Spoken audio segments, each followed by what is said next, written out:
Hi everyone, you're about to hear a short preview of one of our most recent Patreon episodes. So over at our Patreon page, the Cinemile High Club, we do monthly retro movies. We've got more than 60 available at the moment. That's how long we've been doing it. Everything from 2001 A Space Odyssey to 2002's Crossroads starring Britney Spears. We've been on a run of comedies at the moment, actually. We've just most recently done This Is Spinal Tap, Bowfinger and Beverly Hills Cop. You decide what we watch every month. You get to vote on it every month. We have a lot of fun around the suggestions and discussions and the themes for retro movies. You'll also occasionally get a modern release. So we cover some streaming movies. Most recently we did Rebel Ridge and J-Lo's Atlas. And TV. We do a lot of TV. So we do monthly roundups of everything that we've been watching, spoiler free, and then we do spoiler deep dives on some of the bigger shows, like weekly House of the Dragon episodes. We've covered The Boys, and of course the one you're about to hear right now, HBO's The Penguin. So if all of that sounds good, head over to patreon.com/thecinemile and join our lovely community. There's hundreds of lovely people in there, and we love them all and chat to them daily, and you can get all of that for free on a 7-day free trial. And if you want to stick around after that, it's only €4 a month, and you get to support the show. And that's the price of a fancy coffee and less than the price of a pint these days. So if you don't want any of that, that's fine too. Enjoy us talking about HBO's The Penguin. The world ain't set up for the honest man to succeed. That should be the American dream right there. You know, beautiful story with a happy ending. But that ain't the way the world works. America's a hustle.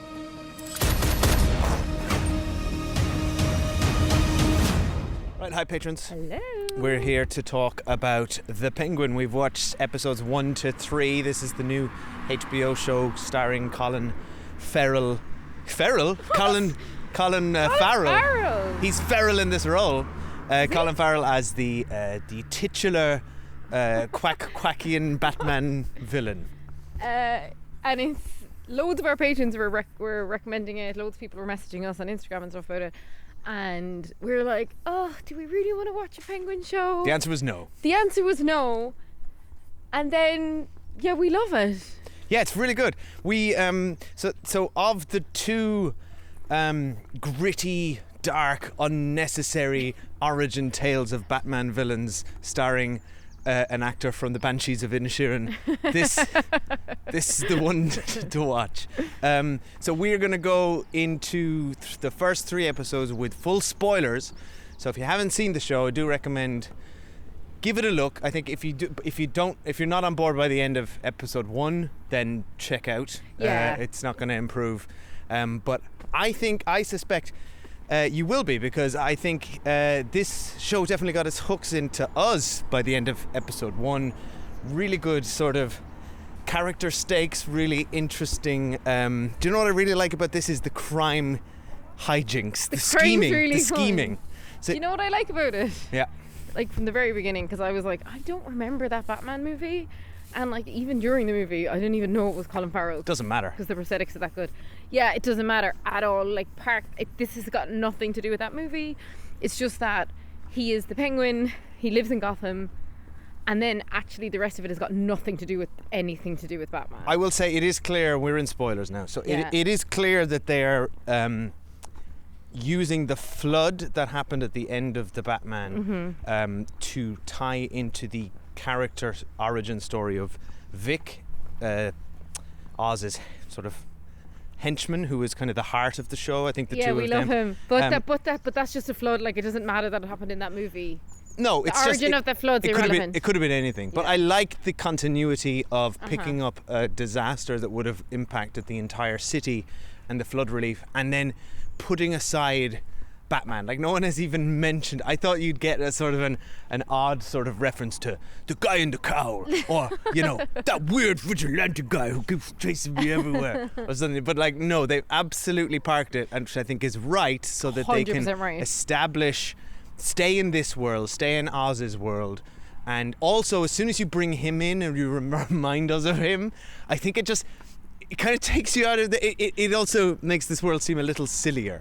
And this show is... You mean Batman makes the world sillier? Yeah. Yeah. I do. I think it's a reminder of that there's a billionaire in this...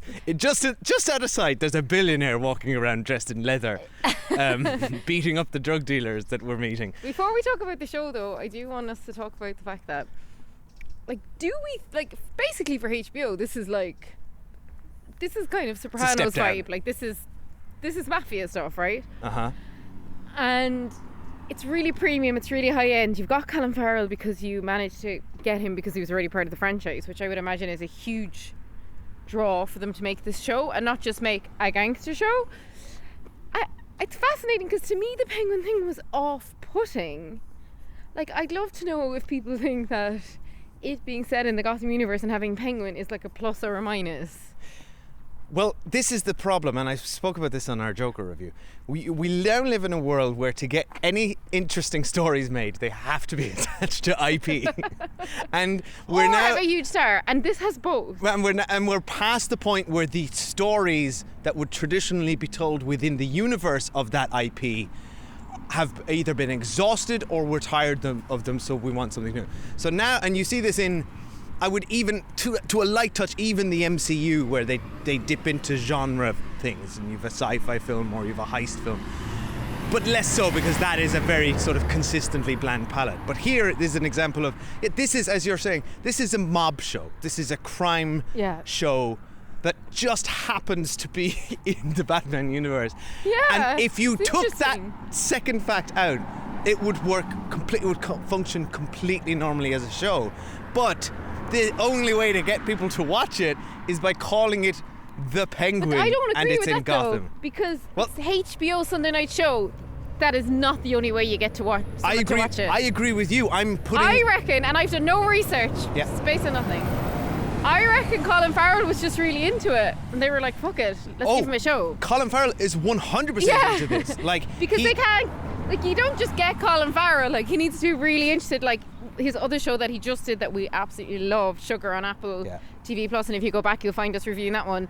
And now they've just renewed Sugar season 2, which we're convinced is off the back of the success of the Penguin. Because this show is successful. But I don't actually agree. I think you could genuinely just alienate a lot of people. Okay, I think your point is valid. I agree with you. I'm not saying this is what I think. I'm saying this is what people who commission this stuff thinks. Yeah. That's the trend. That's the trend we're seeing in Hollywood and entertainment industry over the past 15-20 years. Is it's all IP. But you're right, the reason that you could just put a show on Sunday night on HBO and have people show up is because of HBO is a quality brand. And HBO Sunday night is where they put the best shows. Now here's, just to zoom out a little bit, there's some very interesting stuff happening in the background with Warner Brothers Discovery, the company that the two companies that merged in the past few years, and they're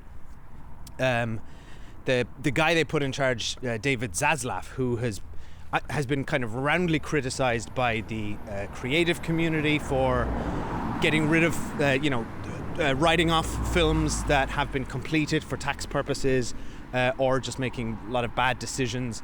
The company has lost a significant amount of its share price in the past year alone. It's like 25% down compared to Netflix, which went 90% up. Wait, Disney... now I'm fact checking. Are these statistics correct? Yeah, I read them this morning. Because you have been known to throw out wildly I've got them statistics. open! Look at this! Warner Brothers stock is down 25% since October 23 last year. Disney up 21%, Netflix up 91%. I think that might partially be, and again, this is now me talking at my arsehole, because didn't Netflix go down for a while? Netflix, Netflix did go quite down because of the in the last couple of years, but this is off the back of they are in big trouble. They've taken an absolute nosedive. Joker is tanking at the box office, but there's also a lot of confusion. Which, total side note, we only realised after we'd recorded our Joker review that it cost 3 times what the original cost. Yeah, and made it brought in half what it had on the opening weekend. We didn't have those stats when we recorded the episode. That's wild. But just to comment on what's happening behind the scenes, they're cost cutting, they're merging everything to the point where the value of the brand HBO, I think, which is owned by Warner Brothers, is under threat, because The Penguin and another DC show called Lanterns, about the Green Lanterns coming out next year, were both slated under the Max umbrella, which, for anyone who's not following along at home, was originally HBO Max, which was the streaming service of HBO that existed before the merger between Warner and Discovery, which they then rebranded to just Max because they wanted to smush all the Discovery content in there. So you got Honey Boo Boo suddenly didn't look right on HBO Max. So then they just like, it's just Max, and we don't even have that in the UK and Ireland, but I'm following all this along in the States. And so what's happening now is you've got all this sort of traditional comic book fare, like the Penguin Lanterns, which were slated for Max release from another brand that Warner Brothers own called DC. So they're going to put that on Max. Then they only recently decided, no. God, we've ended up on a bin. We're on the bin run. We're being followed by a bin truck. So they decided, no. We're going to put this. I guess they looked at it and said, no, this is good. This could be a HBO show. This is HBO quality, though. So so it doesn't look out of place on HBO. No. But and when again, I first go back to the fact you have Colin Farrell. That's the primary I'm thing watching here. it. I love this show. It's good, and it doesn't feel out of place on HBO. But when I first saw it, I'm like, the Penguin. Weird. DC on HBO and this Lanterns show, and maybe that will be good as well. But I'm concerned that the direction this company's taking, it's going to reduce the quality of the brand HBO, which famously only produces 10 shows a year maximum or something like that. What it does is it's quality over quality. High quality.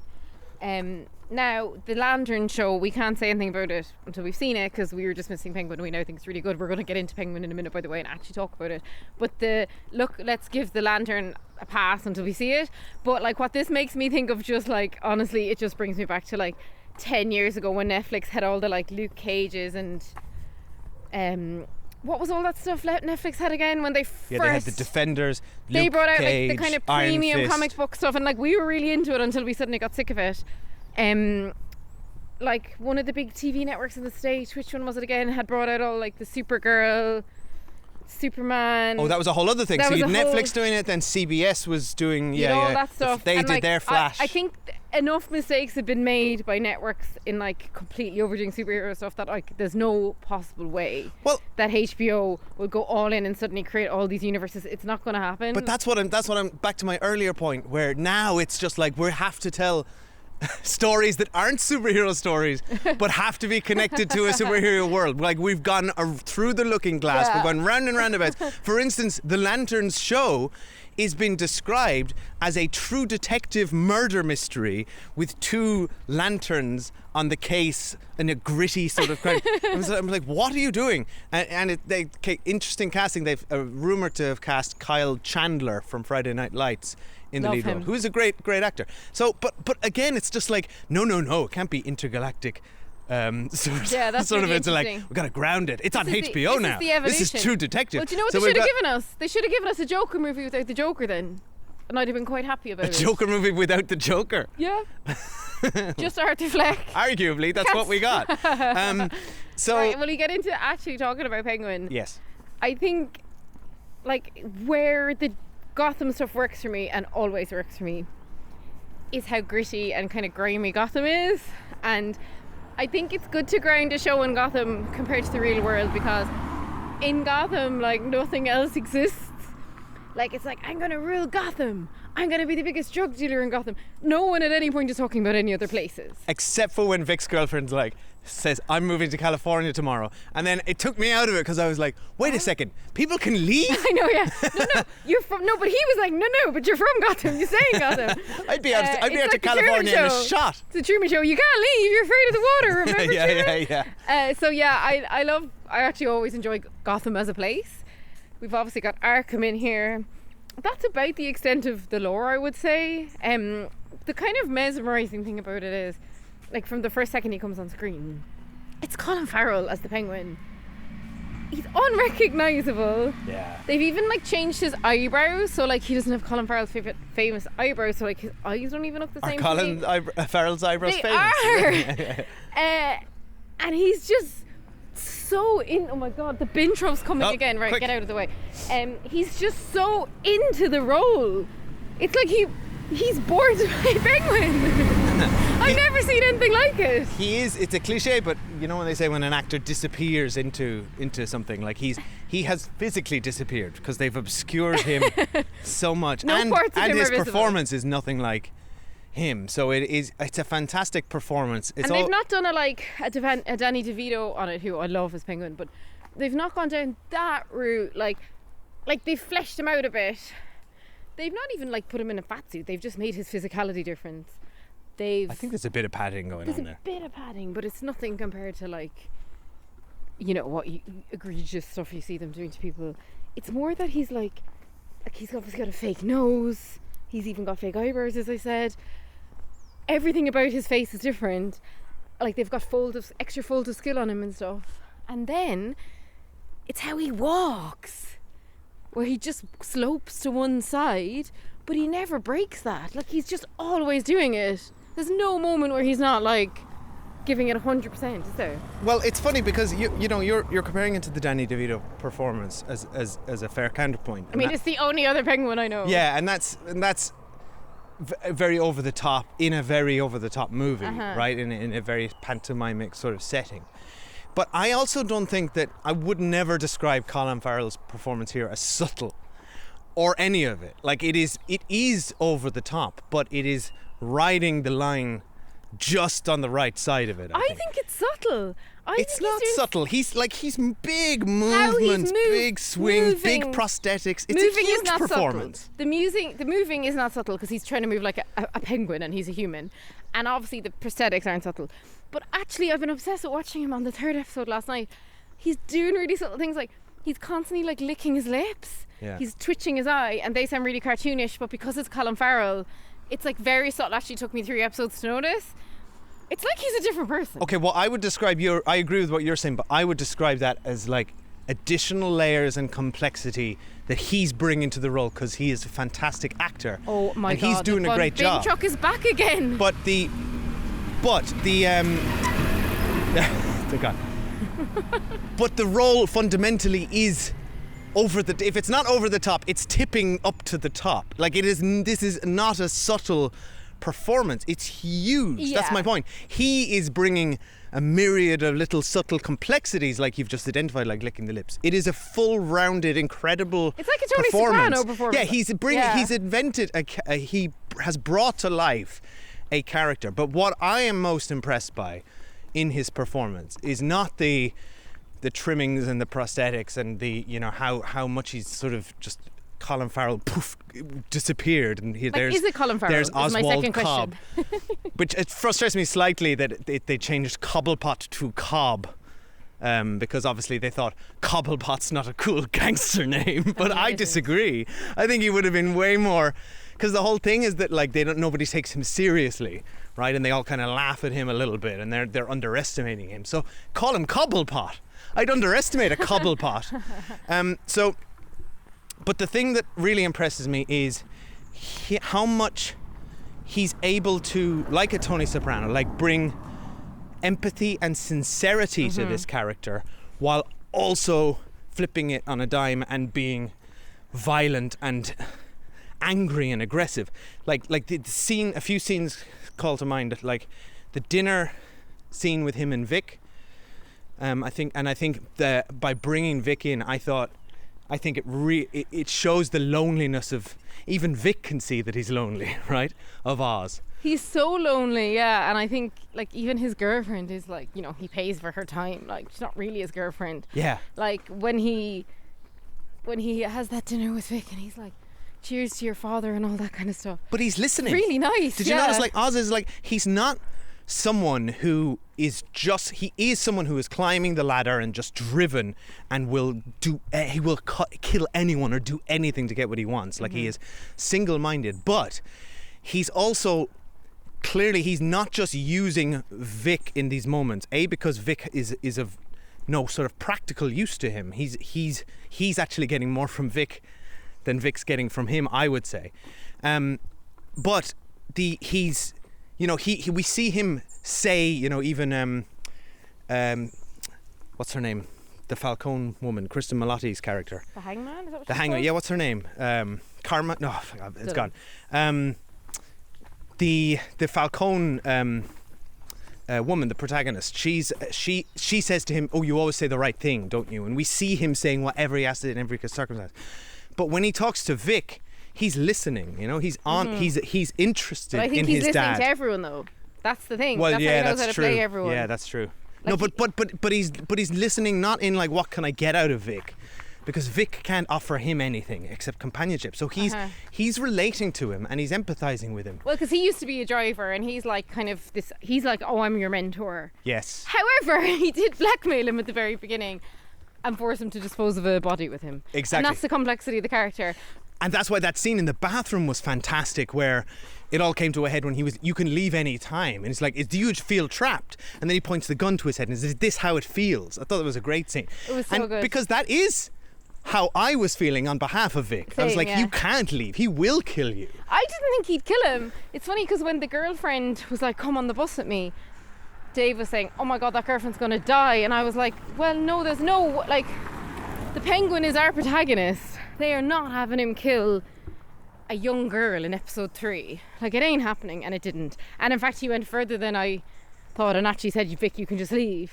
So I agree with you. I think the path that the writers chose is a lot more interesting, where Vic is kind of a little seduced by this life and chooses to stay. yeah, because otherwise we're watching, it's like, well, but then we'll just hate the Penguin. And like, we've all just seen Joker. Like, it's not fun to watch something where you don't like any of Yes. the characters. And it makes Vic's arc far more interesting, where he's not, there isn't this sort of hostage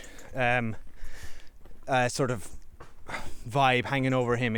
You know, he's Breaking Bad. He is starting to be seduced by this life. And it's sad And for I don't him think it's going to because end well for him, but we just you know. saw what happened to his family, and his girlfriend was kind of the last connector to like people who love him, because it seems like he's even sleeping in Penguin's house.